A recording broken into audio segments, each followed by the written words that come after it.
The Great Trade Hack: How Trump's Trade War Fails and the World Moves On. That's the title of a provocative new book by Richard Baldwin, eminent economist and expert on international trade and globalization. Stay tuned as I engage Richard on the key themes in his new book.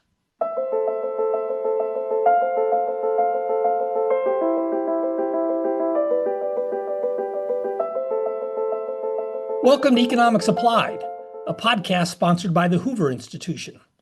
I'm Stephen Davis, a senior fellow at the Hoover Institution and host of the show. Joining me today is Richard Baldwin. He's a professor of international economics at IMD Business School. He's also founder and editor-in-chief of VoxEU, an innovative online platform that publishes short, accessible articles grounded in recent research in economics and political economy. Check it out. Richard has also held faculty appointments at the Geneva Graduate Institute and Columbia Business School.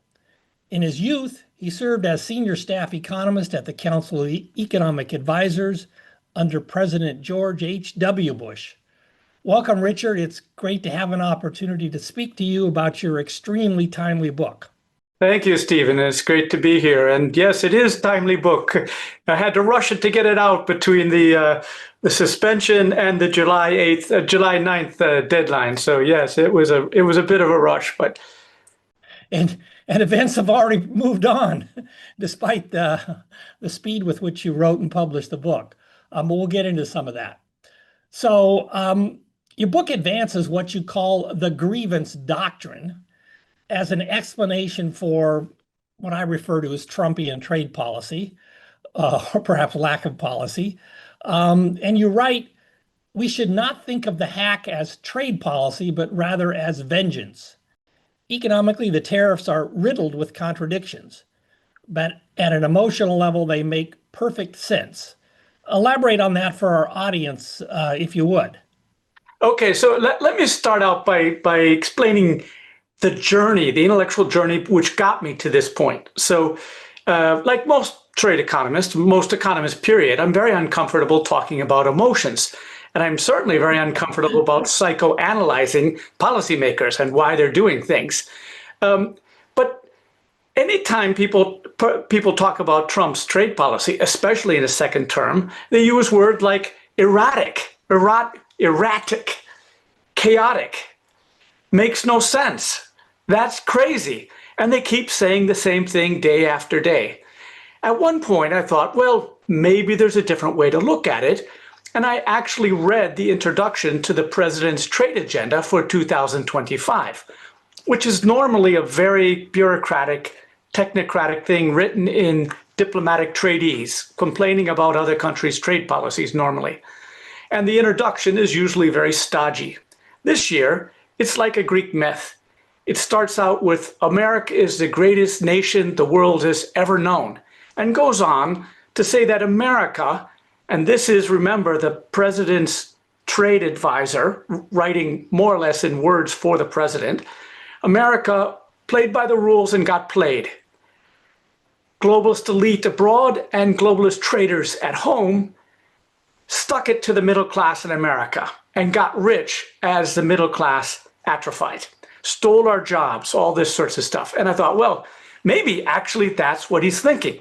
Maybe he has a sense of victimhood, a sense of grievance. And what he's doing with these is striking back, not so much with economic goals, but with a goal of finally standing up against this system that's rigged against the United States. And what I found was that once you start looking at what he's doing in these terms, everything makes perfect sense. It's not chaotic. It's not erratic, because it's not aimed at normal trade policy goals. That's why I call it the grievance doctrine, and suggest that we should be thinking differently about Trump's motives and why he's doing what he's doing. Okay, so I think there's something to that, and there's no doubt that Trump is a successful grievance monger in the political arena, not just with respect to trade, but with respect to other aspects of policy. By that, I mean he cultivates a sense of grievance. And that resonates with elements of his political base. And it's how he's long generated attention.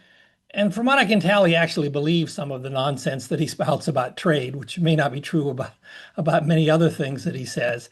But I don't think that's the full story. And I think there's another element to it that is consistent with many of the facts, at least more about how he governs than than his manner of politics. And I guess since you've got a doctrine, I'll put one on the table too. My doctrine for interpreting Trump's trade policy is the doctrine of supplication.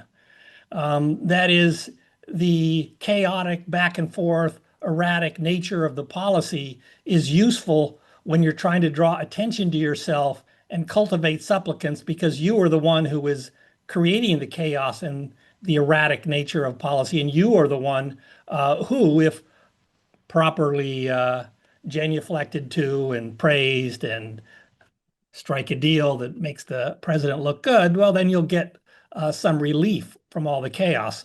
So I think that's an important part of Trump's governing style as well, as distinct from maybe how he politics about trade. And in some respects, that's even an even darker view than the one you've advocated. But it does fit with many of the things Trump does. It also aligns with the notion foreign governments, immigrants, and the like. They're easy scapegoats for the grievance part. They don't have as much of a stake as the formal electorate or not stake is not the right term. They don't have as much ability to push back politically. And so that also makes them a convenient target. And, it's somewhat at the mercy of Trump's blessings or relief. So that's how I see it. It's not inconsistent with what you say, but it's another layer on top of it. Sure, no, I wouldn't disagree with that at all. In some sense, the things he's doing are useful in part because his supplication is essentially foreigners admitting that they have to pay tribute to the United States. And Trump, in his erratic imposition, removal, delay, rising, lowering tariffs, is essentially showing that America's in charge. And every time he does something bold that makes the globalist elite upset, that's a victory in itself. And then when he backs off to avoid some sort of chaos or market meltdown, he looks wise. And at the end, as you said, the supplicants, all they have to do is make sure he has happy headlines. He declares victory and everybody moves on. But in essence, if you're thinking that what he really wants to do, for example, is balance the trade deficit, or he wants to reindustrialize America, then this sort of volatility is doing exactly the wrong thing. But if you think that what he really wants to do is get even and strike back, then all this uncertainty makes perfect sense. So the supplication is actually part of the goal of the policy, but notably it's not an economic policy. Yeah, so we're totally on the same page about the contradictions and the counterproductive elements of Trump's trade policies. They won't achieve the objectives that he purports to be pursuing. Stephen, can I just jump in there? Yeah. For one point. So I think an interesting discussion about this chaos, which was on my journey to the grievance doctrine, was whether this chaos is driven by incompetence or malevolence. And there's kind of two schools of thought, that there's a kind of Machiavellian thing going on where he's using this as a fog for doing other things, or as a like mad dog strategy, very wisely increasing his negotiating leverage. That's the sort of Machiavellian view of it. Or he simply lives in a wishful thinking bubble, this term anyways, this administration, and he whispers about trade policy. The people around him tells him it's a genius level idea. They turn it into trade policy. It goes out into the real world and strikes reality, and then he has to change it. So that's the kind of incompetence, or to undermine the process way. But I think it's, if you really want to understand the fine tuning of why he does what he does, it's clear that he never does the kind of staff work, or rarely does the kind of staff work that I was in the White House, as you mentioned, with George Bush Sr. Everything and trade policy that came out of the United States went through layers of lawyers and economists and trade diplomats. State Department what would it do? So everything that came out was sensible. You may not have agreed with it, but none of it was flippant or had to be reversed immediately. Whereas I think with Trump, there is none of that process, and it's sort of winging it. And his instincts are what's driving this, together with a whole circle of yes, sir advisors who tell him everything he says is wonderful. So let me just add a little bit to that. I want to make a distinction between economic competence and political competence in the sense of maintaining power as a populist. Okay, so you can, and there's a long history of economically incompetent populists who nonetheless maintain political power effectively for some time. And I see Trump somewhat like that. So there's a sense in which the economic competence is actually not the near-term goal. Eventually, enough economic competence may undermine support for Trump. I think a little bit of that has happened already. But for him, that's not really what he's all that concerned about. It's political competence in the sense of maximizing his own personal power and perhaps to some extent U.S. power on the global scene. I don't think he's doing an effective job of that either. But so I would, you mentioned about America.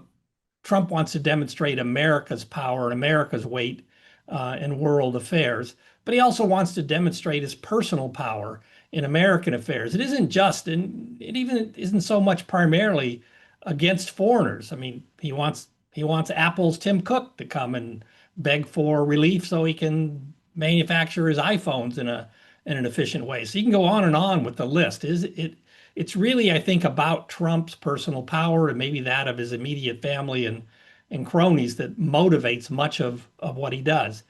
As for his advisors, it's not, I don't think there are definitely some yes men. There are definitely some people there who have loopy views, to say the least. But I also think some of his advisors are, especially in his first term, maybe less so in his second term, they're dealing with a president who has all kinds of impulses and contradictions and that immediately get transformed into policy without the kind of careful vetting that you described. And they're trying to craft some kind of coherent messaging and strategy around that. That often gets undermined by the president himself. You can see this very clearly in H.R. McMaster's book, where he discusses his experiences a national security advisor in the first Trump administration. It's how I see some of what the U.S. Treasury Secretary currently tries to do. They are working mightily to try to paint some coherent picture here in terms of the economics or the grand political strategy. I don't think there really is one. And they're doing their best to deal with that, as at least some of them are, as they see fit. So you may want to respond to some of that, but yeah. I also, before we move on, but go ahead. I think what you say is absolutely correct. The only thing I would add on to it is that some of the advisors around him are instrumentalizing the chaos to concentrate power in the White House in a way that the media is not really noticing. They're chasing one riot in LA, they're chasing a meeting with China in London, one other things, when actually some very serious shifts in the distribution of power in Washington are happening. So I think it's also possible that there are people around him who are using his sort of chaos generating nature and his embrace of chaos, really, which has other reasons as well, but they're also pursuing it to do other things. And I think that is something to keep in mind. If anything, I mean, this is above my pay grade. I'm an economist, so I talk about trade policy, but some of the more worrying things that are going on in Washington aren't trade policy. It's this kind of concentrating power in the White House in a way that hasn't happened, at least according to my history lessons, basically not in peacetime. Yeah, that is worrisome, and I think Trump is the most extreme case of that. There's been a drift in that direction in the United States for a long time. Recall Obama with his pen, the Biden administration, the first Trump administration, the Biden administration, they pushed the boundaries as well, but Trump too is taking it to a whole different level. So we may come back to that theme, but I wanted to pick on something where I think you and I have somewhat different views, and that at least around the edges. So and this is based on reading your book, and that's the question of will American protectionism last? You at least in the book come across as firmly convinced that the answer is yes. I'm not so convinced, but let's have a discussion of that. So why don't you explain why you think American protectionism will last, and then I'll say a few words about why it might not last. Okay, good. Well, so let me start out by saying I hope it doesn't last. This is a prediction, Sure. not a wish or a policy recommendation.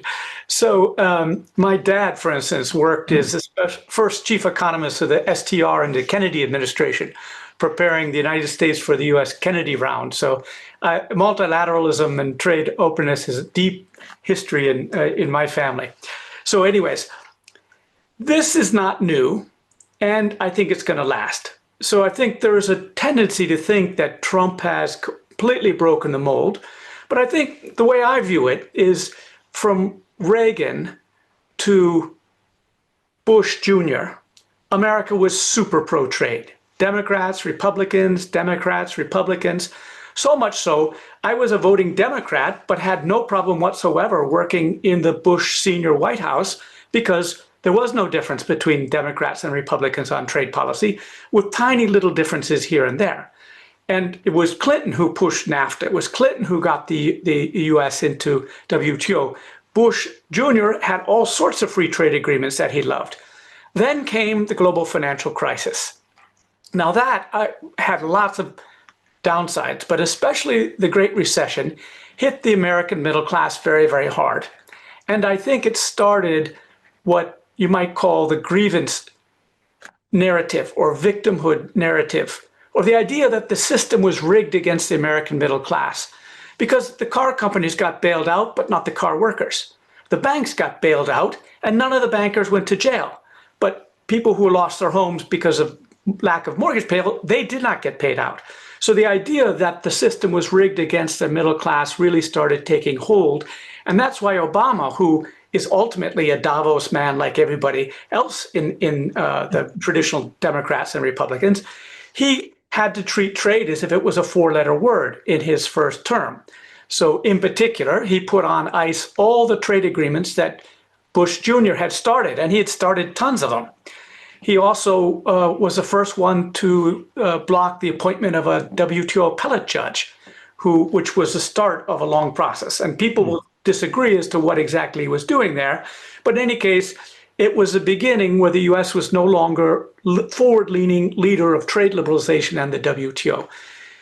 Obama's second term, he did allow the TPP to go forward, and the negotiations got done, but he didn't use the capital he had to get it over the line. So then when Trump came, he killed it. So we went from trade hesitancy to trade hostility under Trump. Now, in my mind, what's happened here is the grievances of the middle class in America, which are actually real and long-lasting, couldn't be addressed through something like Canadian social policy. And so the alternative was to blame globalization. And when Trump came, it fit right in with his idea that trade was the cause of many ills. That was trade hostility. And when Biden came in, although he also was one of these post-war multilateralist guys, he couldn't be pro-trade at all. He was engaged in worker-centric trade policy, if you remember. And he also continued to block the judges. And for example, the last year in his term, he didn't pay the WTO dues that the US had. So this was not, and he also removed very few of the tariffs that Trump had put on. So we went again from trade hostility of Trump 1 to trade hesitancy under Biden, but he also continued to attack China in ways that was deflecting blame for the middle class malaise, as I view it. And then Trump 2 came back in and all bets were off. So this goes back to 2008, 2009. So I don't think it's a new thing. And I think what I think about is, would things have been that different if Harris had won instead of Trump? And I think probably we would not have seen such an enormous disruption of the trade system. But I think she would have continued Biden's more or less trade hesitant, not signing any free trade agreements, not really supporting the WTO, and in particular, continuing the sort of weaponizing trade against China. So I think in some sense, nobody could run for president now and said, let's go back to the Clinton days when, we let China in and we cheer that. That's a good thing. Or we support the WTO, or we go back to liberalizing trade as a good thing. I don't think anybody could get elected as president under that. And so therefore, I think it's here to stay. So, okay, so let me respond to a couple aspects of that. So I agree with your diagnosis of the U.S. shift to trade hesitancy. Where I think Donald Trump was a departure, and you said this in different language, but I want to amplify it, is the shift from trade hesitancy, which I think would have continued if Hillary Clinton had defeated Trump in the first election, or if Harris had defeated him in the second Trump victory. The shift from trade hesitancy to trade hostility, and especially the complete destruction of and ignoring of U.S. treaty obligations and so on under Trump too. I think that is just partly an aberration that Trump got elected. He has these peculiar views, and I think there's a whole host of It's worth remembering that the 2016 election was a squeaker. Many things could have been slightly different, and Trump never would have been president the first time, and hence not the second time, and we would have probably continued with a regime of trade hesitancy. In my mind, it's an open question as to whether Hillary Clinton would have found some way to continue the U.S. involvement in the Trans-Pacific Partnership Agreement and eventually endorse that with no doubt some kind of changes that, at least on the surface, look like bigger U.S. victories. And then in the second, look, Trump won by a large margin in the second election. But I don't think it's at all obvious that he won for reasons related to trade grievances. In fact, I think that's unlikely. So I just want to remind people of the host of things that contributed to Trump's victory that had little to do with trade policy, starting with Democratic efforts to foist a cognitively impaired president on the American people. And when that failed, the party elite basically anointed a weak candidate who had a dismal track record in previous presidential elections. When he turned to the issues, there was a southern border that had ranged from overly porous to out of control during President Biden's presidential term, or during most of it, resulting in millions of, let's call them either unlawful or irregular, they were deemed lawful in many cases by the administration, irregular immigrants. That resulted in highly visible strains in some communities. That was overplayed by Trump and by some media circles, but it was a real phenomenon. There was obvious Democratic sympathy for violence and civil disorder in the wake of the George Floyd murder, support for defund the police and related nutty ideas. There's Democratic support for and sympathy for other ideas that most Americans regard as simply crazy, including the idea that transgender male athletes have a right to compete against girls and women in athletic contests, and then inflation, eating away at real incomes. And I go through this whole list because I left off. This is probably a lesser issue for most people, but a serious issue for some who are concerned about national security and foreign policy. And that's the disastrous, humiliating exit of U.S. troops from Afghanistan.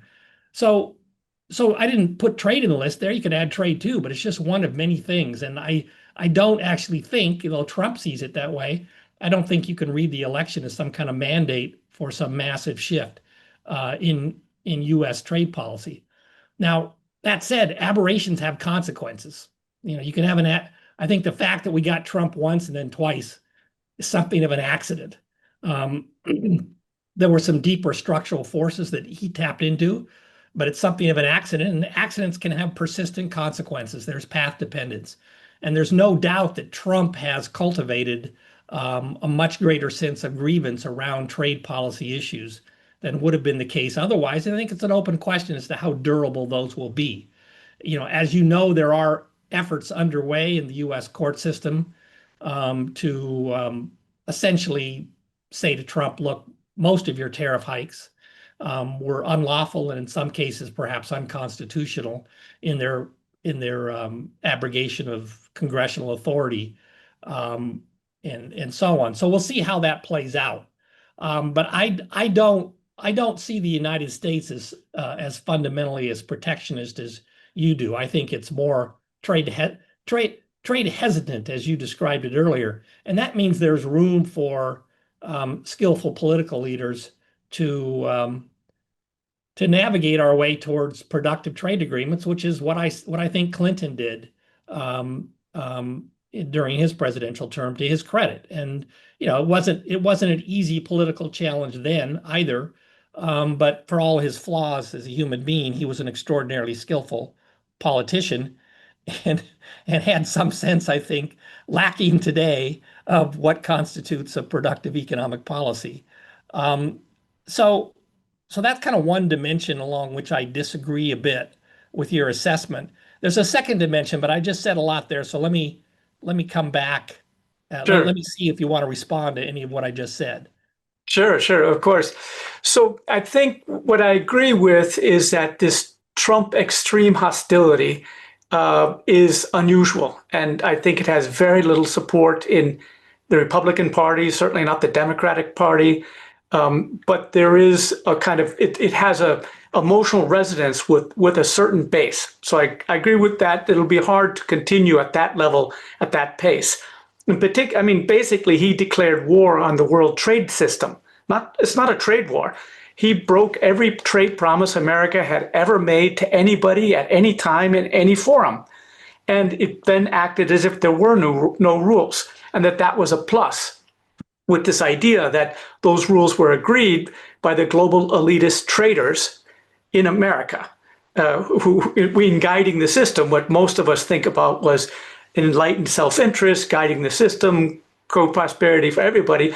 For him, those were tradeist moves. So breaking those rules is actually a win, not a cost.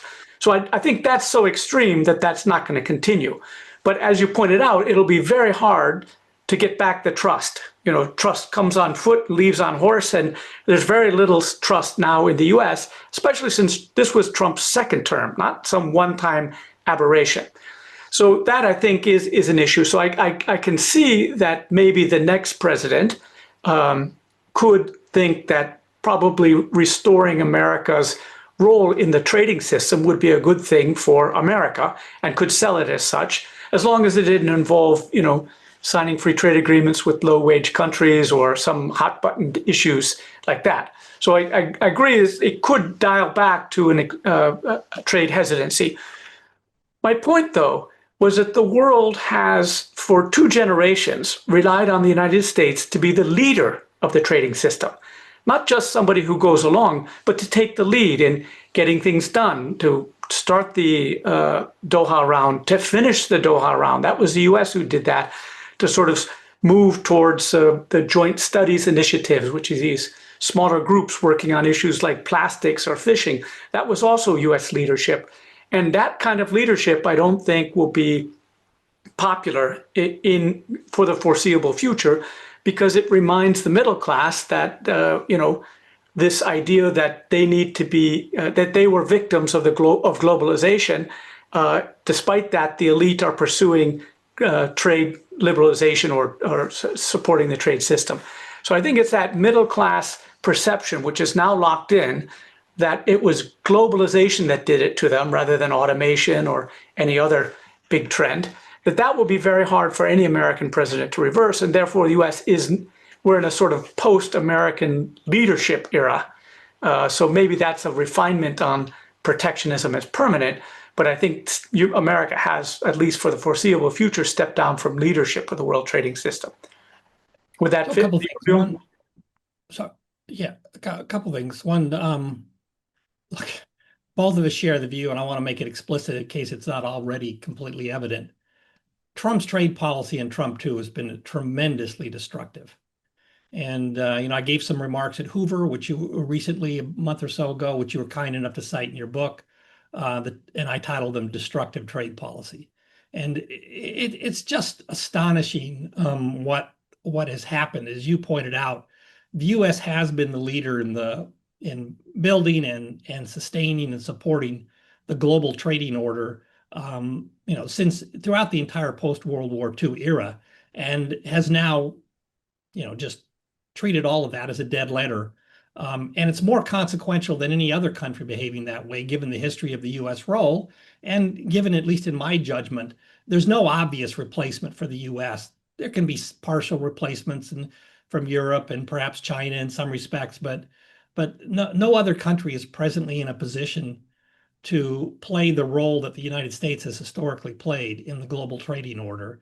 And so something profound and deeply important for global economic prosperity and U.S. economic prosperity has been lost. And as you also point out, and here's where I agree, but I both also diverge a bit from your reasons for pessimism. The U.S. is not going to easily regain the trust that it had among trading partners around the world, even if we get a new president who has a less hostile stance towards trade, because it's now been revealed that at least for a period of a few months, and perhaps indefinitely, and that remains to be seen, but at least for a period of a few months, there aren't effective restraints on the arbitrary exercise of U.S. executive authority in the trade policy arena that can inhibit a president from just ignoring U.S. treaty obligations and other trade-related agreements that it's entered into. And to your metaphor about, trust arrives on foot with a slow slog, I would add, and can leave on a speedy horseback. That metaphor is just right. So it'll take a long time to rebuild that trust if it happens. I also think it'll take internal U.S. reforms that make it evident to the rest of the world that we can't repeat Trump 2. We're a long ways from doing that right now in the United States. So to me, that's the reason to be somewhat pessimistic. It's less about just domestic U.S. Concerns. And here's where I wanted to get into a second line in which I disagree with your diagnosis of what's happened. And I think to the American middle class and what you call the middle class malaise. So, so I'm gonna poke at you a bit here. So in your book, one of the things you point to as support for this notion of middle class malaise in the United States and a failure of the U.S. Social safety net to address those concerns, you point to a Pew Research study. So I went and looked at that. Sure enough, if you go look at that, you see that if I'm trying to remember the dates, I think since the 1970s, since 1979, if I remember right, it might be some other year in the 1970s, you see a decline in the share of American households that are working class, as the Pew Research Institute defines it. It goes from something like 61% to 51%. And you can see that as a hollowing out of the middle class. But 80% of that was people moving from middle income to high income groups. So that doesn't really sound like such a bad thing. And then the same Pew study also points out that real incomes have risen sharply since the 1970s across every income decile in the United States, including their own definition of middle class, which is a somewhat slippery concept, that it's risen 60% in real terms. By that, I mean adjusted for inflation.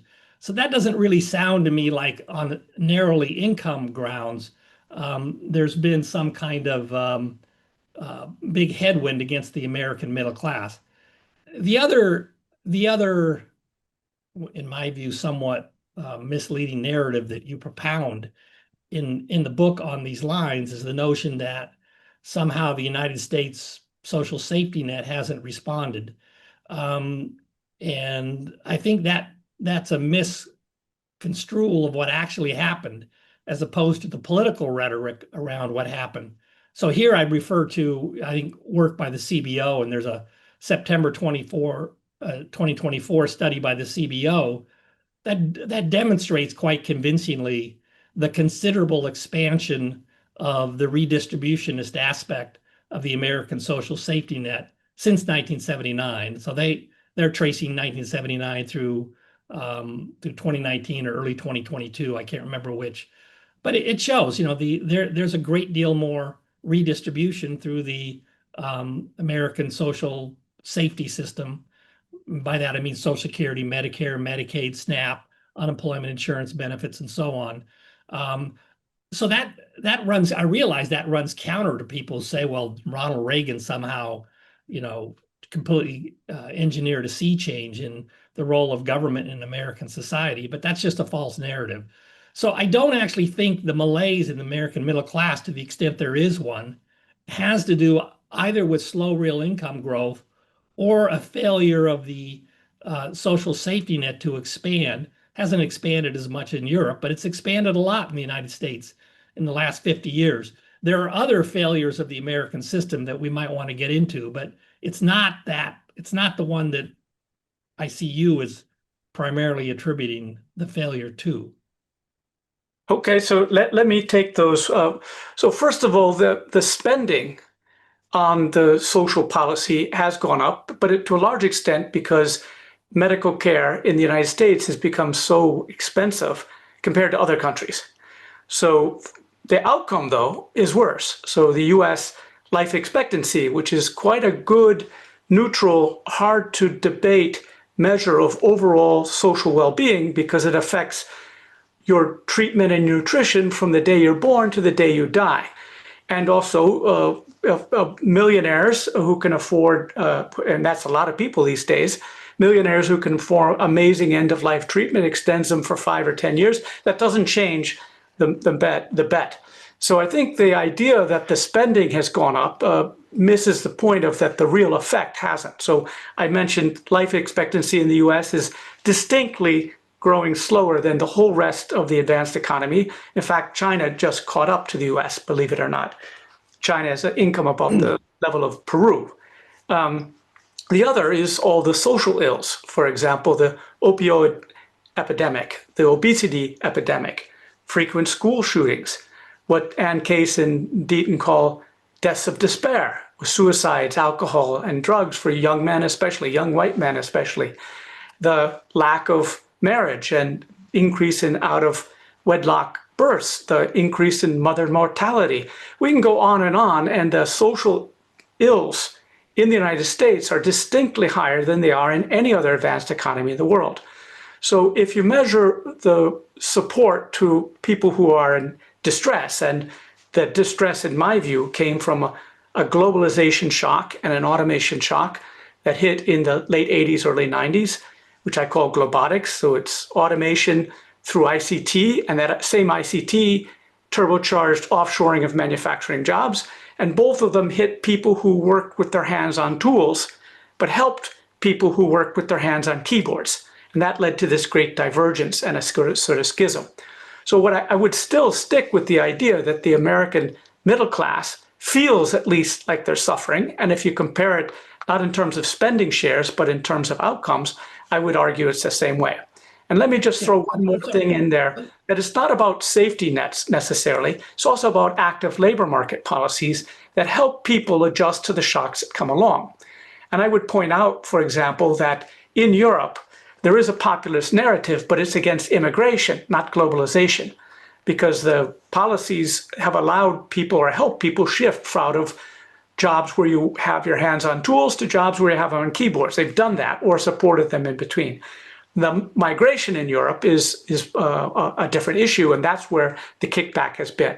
So those are my sort of statistics that I still think middle class malaise, as I'd like to call it, is a dominant force in America. Okay, so a few things. So there are a lot of social ills in the United States. They're concentrated in certain segments of society where the outcomes really are quite bad. So I agree with that. But that's not due to a lack of spending on social safety net programs. And it sounds like we've converged, and it's not because the American middle class has seen declining real incomes. They've seen rising real incomes. It's not because the social safety net is deteriorated. It is the case that the US achieves remarkably inferior outcomes in the healthcare arena, given how much we spend both through the public sector and the private sector. It's not that the United States spends very little through the public sector or direct support for people through healthcare. It spends a lot, and probably spends a comparable amount or more to many European economies, and yet it achieves very bad outcomes. You mentioned the opioid epidemic, and that has been a serious issue in the United States. Again, it's an example of social ills.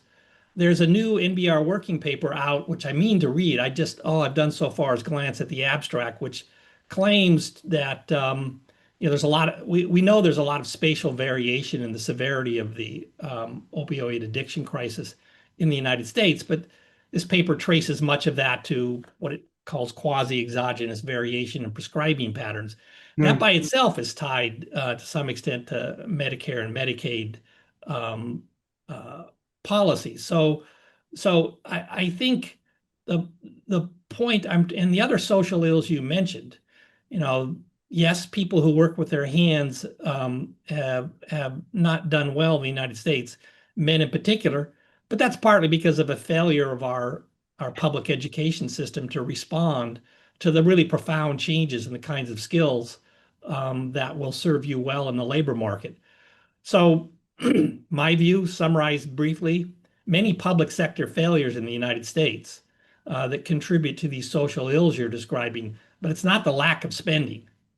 So in that sense, there is some convergence between your views and mine. So let's let me see what let's talk about, one of the things you do in your book.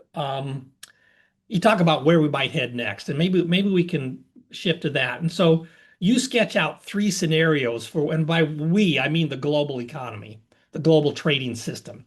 You sketch out 3 scenarios. So let me let you flesh those out a bit. One you call managed multilateral drift. I'll let you define it. Fighting trade blocs, and reglobalization without America. I may add a 4th one, but I'll let you describe those 3 first.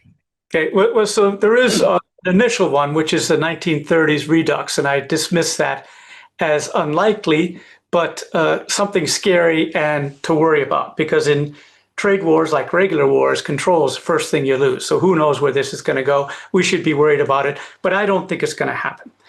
The second is this multilateral drift, and I think that's what's actually happening.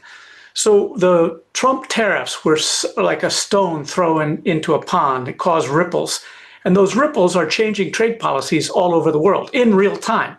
So just since April 2nd, which is lightning speed when it comes to trade talks, which normally take years, the UK acceded to the CPTPP after a long drawn-out negotiations. The UK signed a deal with India after just define that for people. CPTPP. Oh, sorry, yeah, that's the Trans-Pacific Partnership got done after Trump withdrew from it. Japan without the U.S. Without the U.S. Yeah, this sort of Japan led a herd of countries, a consensus to put it back together, strip out a few things that the U.S. wanted, and then they called it the Comprehensive Partnership and TPP. So it's essentially a number of ASEAN countries, including Vietnam and Japan, and then now some more countries are joining. In any case, that was a big deal that a European country joined that, because it sort of made it more of a global bloc than just a regional bloc. And it looks like that's going to expand some more, because people who used to be exporting to the US, those exporters, are pushing their governments to get better market access elsewhere. So that led to the final push that got the UK to make the compromises to actually get in. The final compromises that India and UK made to sign a free trade agreement. And recently, China and Brazil did a free trade agreement that had been long and lingering. But this extra push now that the US market is closed is leading exporters to lobby their governments to open. So that's what I call domino liberalization. And that has its own logic, because now that Brazil has a special deal with China, other Latin American countries will also want it. So probably we'll get a China, maybe not Argentina, but Uruguay, some of the other ones. But on the other side, this same kind of trade deflection can lead to import surges in third countries. For instance, with electric vehicles, the US shut them out of the US. Canada put up tariffs to prevent them flooding into Canada. Then Europe put them up to prevent them flooding into Europe. So this kind of cascading protectionism can come because of the trade deflection, but this time on the political activism of importers who see an import surge. So we're seeing a bunch of this, higher tariffs as a result of some trade deflection and more trade liberalization. But all of these so far have more or less respected WTO rules, because there's many, many ways to raise tariffs under WTO rules. You just have to go through certain procedures. They have to be limited to particular complaints in particular countries. But in any case, you have a perfect right to put up dumping duties against Chinese exports that used to go to the US, for instance. And as long as people stick to that, it's still multilateralism, maybe not as central as it was. The second one is a sort of a scenario. Fighting trade blocks, you called it. Yeah, fighting trade blocks is the second one. It's a scenario that people have been talking about for a very, very long time, but way back to Jagdish Bhagwati. And the idea now in the modern version is that there's sort of a US-centric bloc, which Canada and Mexico would have to even reluctantly be part of, and could pull in some more countries who are heavily dependent upon the North American market. And then there'd be the European bloc, which is Europe's by far the largest trader in the world if you include the trade inside, and it's about the size of the US if you include just external. But there's a whole bunch of countries all around Europe who would come to that trade bloc. And then there's a Chinese trade bloc, which is defined by these industrial supply chains. And in this case, WTO rules would be broken as the blocs start to fight with each other. So for example, if the US and the EU deal goes very badly and Europe starts retaliating with grievance against the United States, violating rules, not sticking to the WTO rules, that could trigger some fighting trade blocs. And moreover, the US is getting countries it does trade deals with, in particular the UK, to try and strip China out of their supply chains. And China has said that they will retaliate against that kind of thing. So again, you might see, if EU agreed to that sort of thing with the US, you might see China retaliate against the EU, and then the EU might retaliate against China, and we'd be off to the fighting trade blocs. So that's not quite the 1930s, but it's not a good situation whatsoever. And in any case, the WTO system is dead because lots of people are ignoring the rules. Now, the last one is kind of, if you cast your mind back to before the global financial crisis, there was a narrative of merging mega regionals. So there was a time when the WTO wasn't doing so well, the Doha round had died, and trade liberalization seemed to be going through deep regional trade agreements. And there was a whole noodle bowl or spaghetti bowl of them, but then they started coalescing together. And there was one narrative of the Trans-Pacific Partnership, which would knit the US and the Pacific into the ASEAN and other countries. And then there was a Transatlantic Investment and Trade Partnership, TTIP, that would have knit together the EU and the US.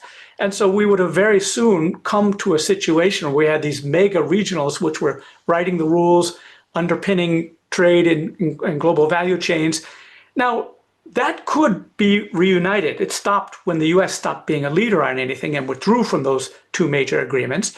But it's possible that if the US decides to have high tariffs and people retaliate against the US just becomes more closed, it's possible that that same incentive of smoothing out the trading system and modernizing the rules through regional trade agreements, that could restart.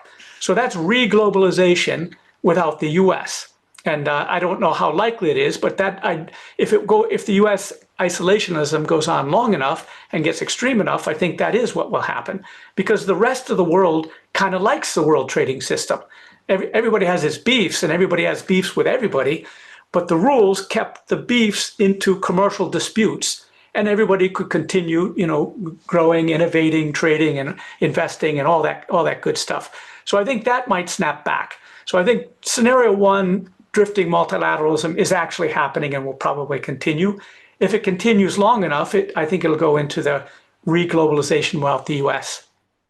Okay, two things. First, we do have fortunately now 80 years of history of a gradually globalizing economy that has coincided with, and in my view, and I think your view, been a main driver of tremendous prosperity. Really, unlike, there's been a growing global economy since the Industrial Revolution, but the last 80 years for the world as a whole have been the best.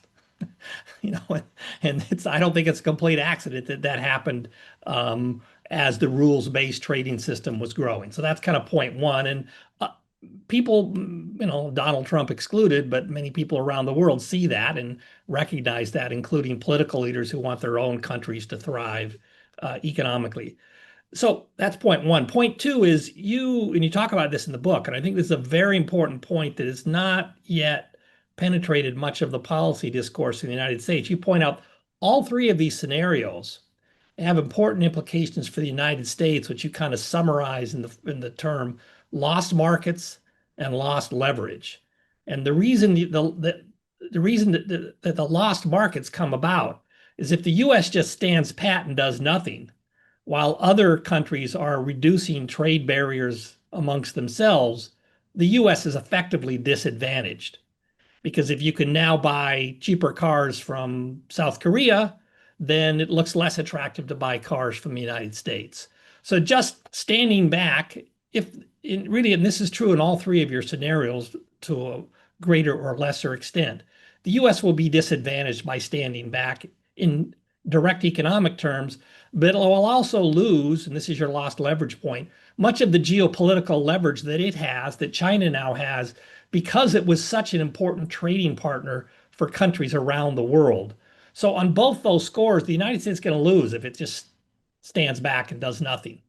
And I think partly for that reason, that's eventually going to dawn on, and I think can become widely understood in the United States. It may take a long time, but it'll happen. And it's one of the reasons why I put another scenario on the table. It's not the only reason. I'm less pessimistic about the protectionist element in the United States than you are, as we discussed earlier. But I think the fourth scenario is that the United States re-engages, in the sense, not under Donald Trump for sure, but where a future U.S. administration seeks to resume a leading role in a rules-based trading system and probably tries to, and this will be partly for political reasons, partly for underlying economic reasons, modify and reshape the WTO or a WTO successor in directions that are more to the liking of the United States. And top of the list there is probably more sensitivity to national security concerns. I think there has been a durable shift towards extreme skepticism regarding the intentions and the effects of China, the People's Republic of China, on the global economy. So there's going to be a push in the United States to treat China as a less privileged member of any trading club in the United States.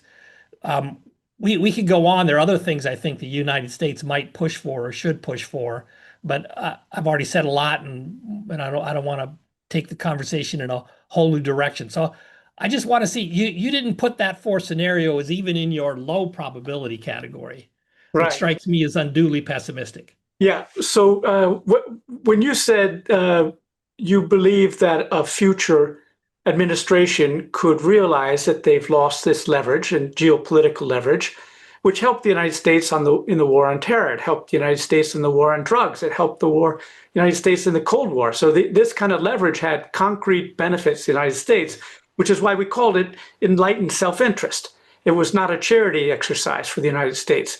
And it helped Americans do business all over the world. It spread the soft power, et cetera. So it's possible that they realize that. And let me just put in a little color underneath what you're saying, or threads to get there, is I think it's going to be pretty clear by the end of 2025 and maybe 2026 that tariffs are a terrible way of fixing any of these ills. That it actually hurts the middle class because so few of the middle class work in jobs that are protected by tariffs, which are goods producing sectors. And so many work in service sectors where it's simply a cost. It's a tax rise for them. So I think that will back off. And so the idea that tariffs are the most beautiful word in the day may actually come off, the wheels may come off that while Trump is actually president. I could see. Can I just add to that? Because I 100% agree with that. But on top of that, the kinds of tariffs that the Trump administration has emphasized are in many respects particularly perverse. So tariffs on intermediate inputs, steel and aluminum imports, of which there's something like 200,000 people who work in steel and aluminum production in the United States. And we're driving up costs for all the other manufacturers, exporters, and producers for the domestic market who make use of steel and aluminum inputs.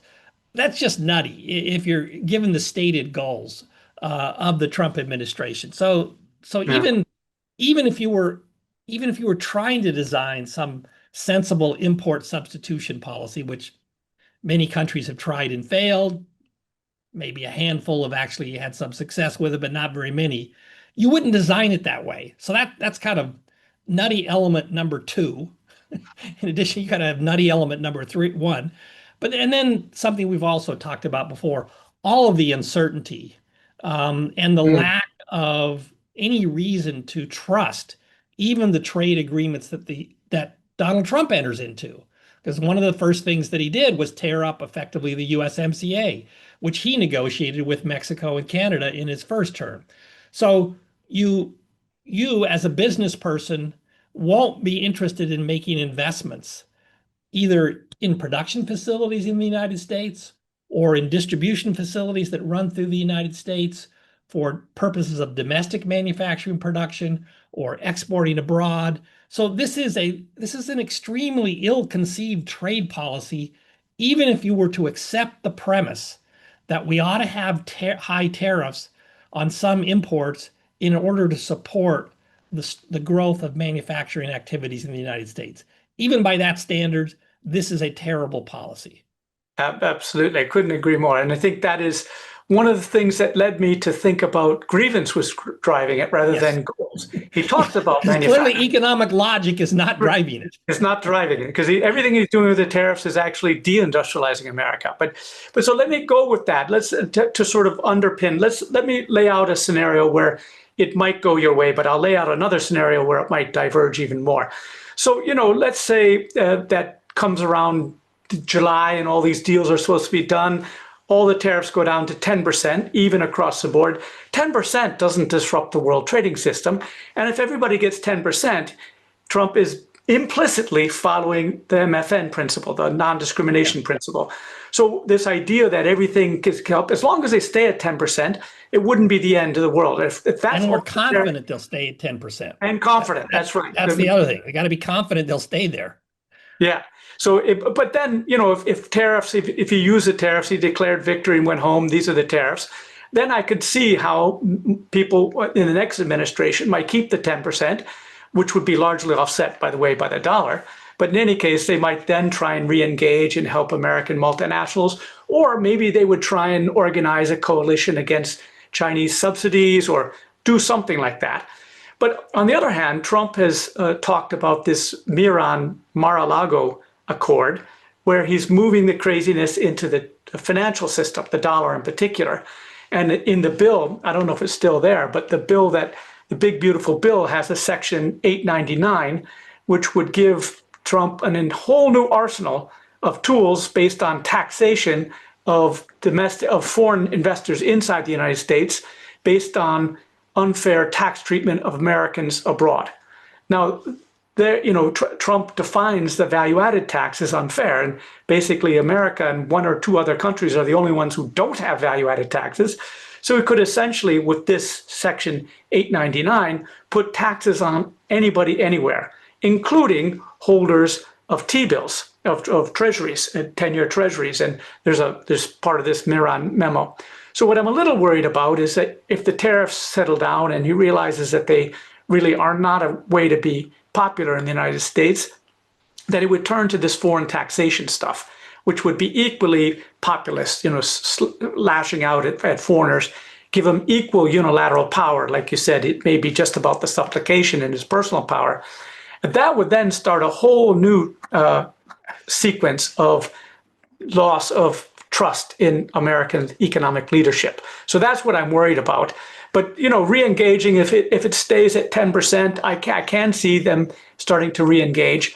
But what I don't see is any American president standing up and say, let's go back and have lots of free trade, especially with the countries we don't have free trade with, which is the low-wage countries. So that's where I would leave it at. Okay. So two notes. First, just your very brief reference to 10% uniform tariffs on the United States would affect the dollar. And what you're referring to there is we're not going to explain the logic of it here now, but there's good reasons in economic theory, and we've seen this play out in practice, that a uniform tariff hike will put upward pressure on the exchange rate value of the dollar, which will to go a long ways to undo the effects of the tariffs um, um, on the price of foreign goods relative to domestic goods.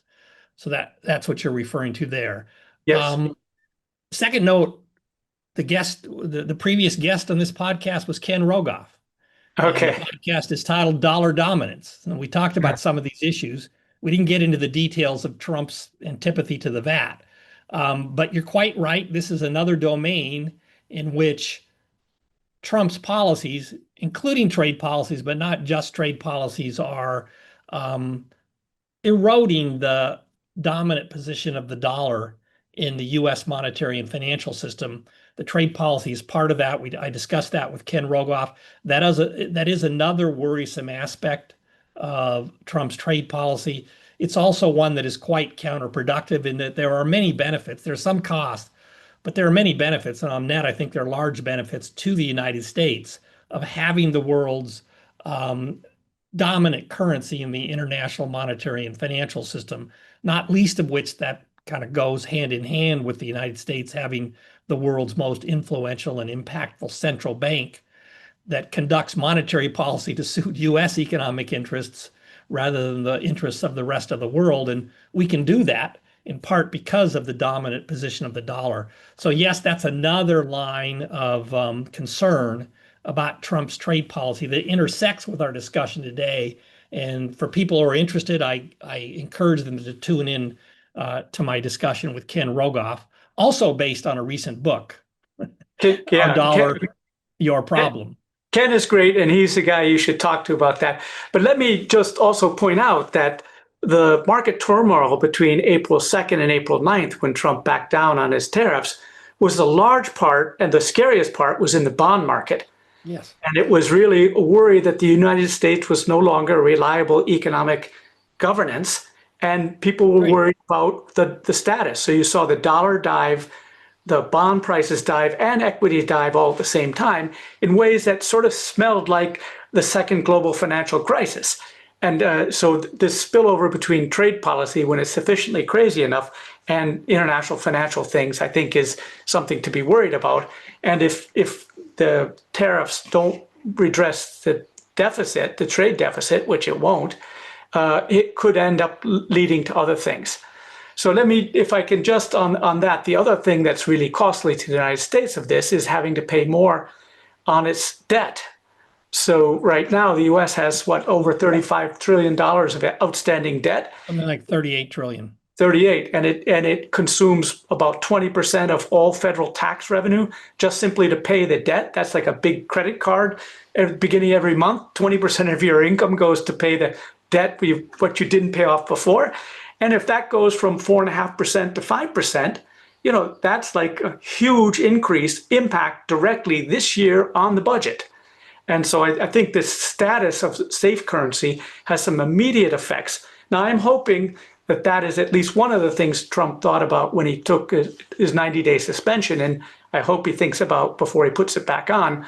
But that is, and it's certainly one of the things that Scott Bessent and Lipnick, his advisors are thinking about that. Yeah, they don't know much about trade, but they definitely know a lot about the bond market. So that's, I think, hopeful that that kind of immediate punishment for irresponsible behavior in the financial sector will keep him from doing the crazy. That's my hopeful me talking. Okay, so then the bond markets act more quickly than the Supreme Court. There you go. Which is another place to look to for relief. Okay, thanks, Richard. This has been a really fun conversation. If we do get to a point where it looks likely that the United States will re-engage in an effort to be a global productive leader in the world trading system, we'll have you back, and you and I can talk about what that might look like. Right. Okay. So I might have you back before then anyway, but certainly you'd be a good person to chat with about that.